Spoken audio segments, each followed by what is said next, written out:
Climate change is a global challenge, and cooperation is the best way to address it. So as one of the first countries to support and participate in the Belt and Road Initiative, how does Pakistan view the green cooperation and the BRI framework?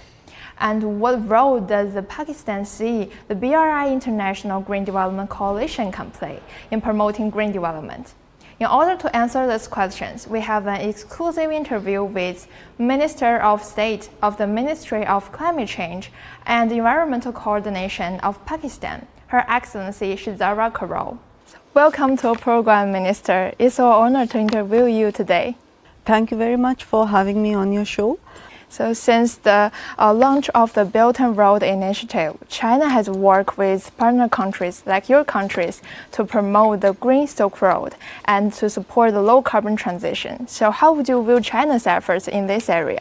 The Belt and Road Initiative, the vision for that is development and peace, because China's policy has always been to help its partner countries to develop. And like China has showcased its own, by its own example, how so many people have been lifted out of poverty, and there has been remarkable development in China in the past few decades. In the same way, China wants to help its partners, its neighbors and other countries, in fact globally, to develop through peace.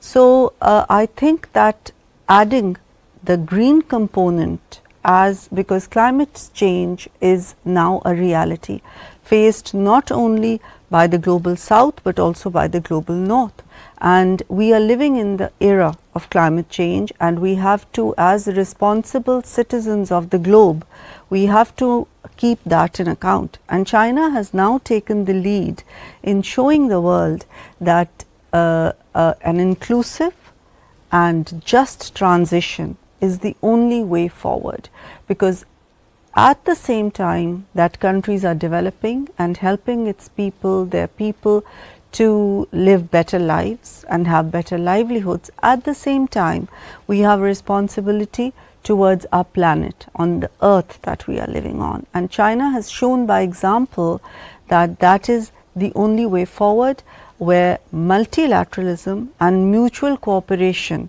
is the way forward. And the emphasis on green development and green transition that China has done is not only an example for other countries to follow, but also through platforms like the Belt and Road Green Development Coalition, China is helping its partner countries not only in technology transfer, in trainings, in innovation and in capacity building. So as you have said, we are living in the era of the climate change, and climate change is a global challenge. So funding, cooperation and technology are the key elements to cope with it. So as you have mentioned, the BRI International Green Development Coalition. So how do you see its roles in promoting the green development? The Belt and Road Green Development Coalition has one mechanism, and it has 3 platforms, and it has 2 ways of cooperating with other countries. And so it's already working with 47 countries and partners, where through those platforms they are not only financially helping, so there are financial instruments to help other countries, there are also training sessions that they are having with other countries, they are having capacity building with other countries through AI and other technologically based programs. So I was just seeing a video where it showed that there are so many different instruments through which the BRI GDC is not only helping other countries by its leading the countries by its own example. So in the last few decades we have seen China is transitioning, but in the recent times it has been a very radical change.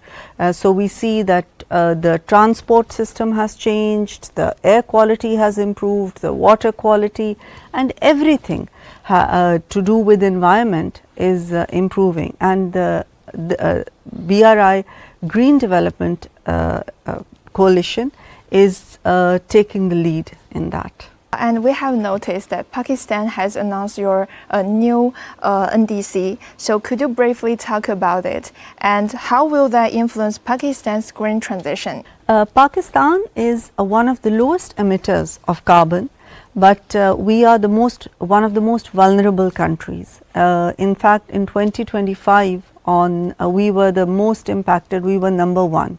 In 2022, we had those floods which affected 33 million people, and we had an economic loss of USD 30 billion.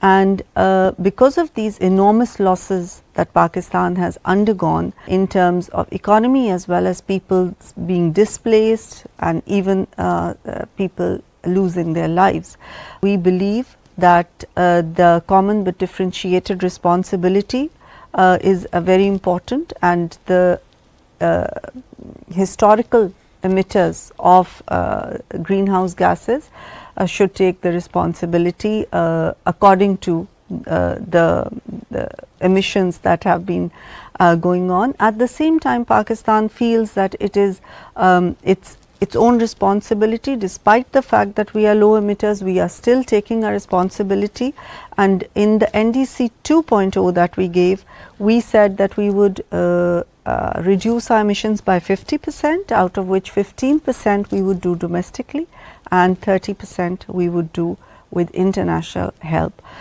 We have already achieved that goal of 15%, which we had to do on our own. Now we have increased our goals in NDC 3, the 50% that we had promised. By 2035, we will now take 17% for domestic responsibility and 33% for international responsibility.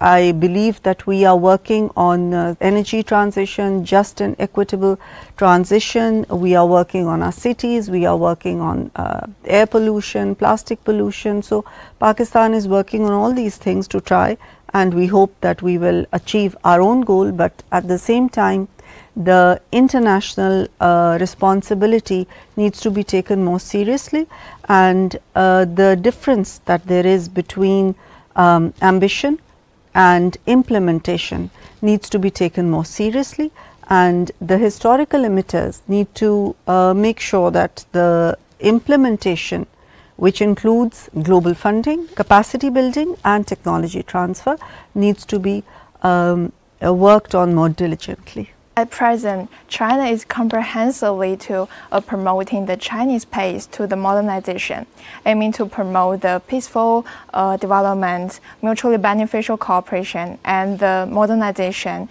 of all countries toward the common prosperity.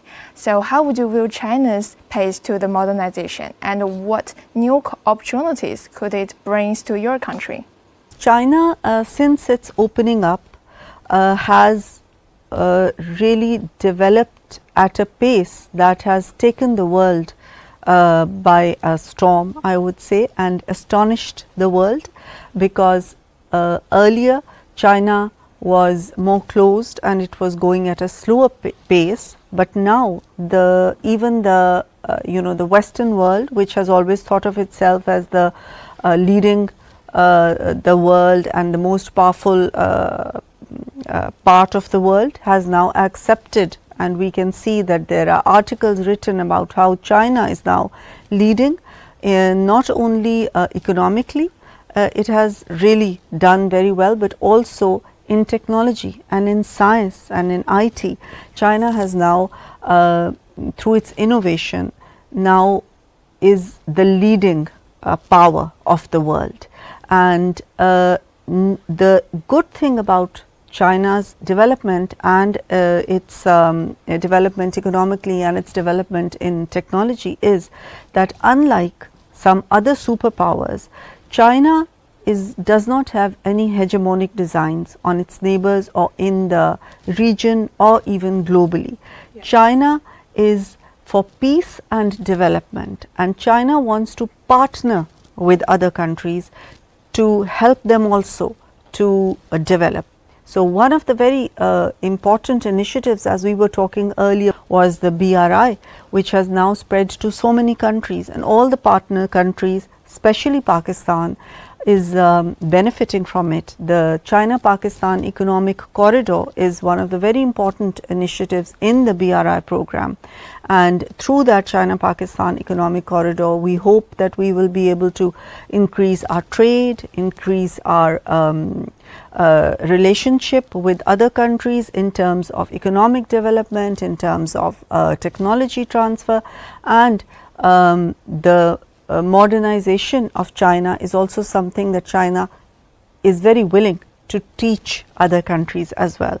So, yes, Pakistan is hoping and is already in the process of partnering with China and learning from China. Yes, thank you for your answers, Minister. Thank you very much.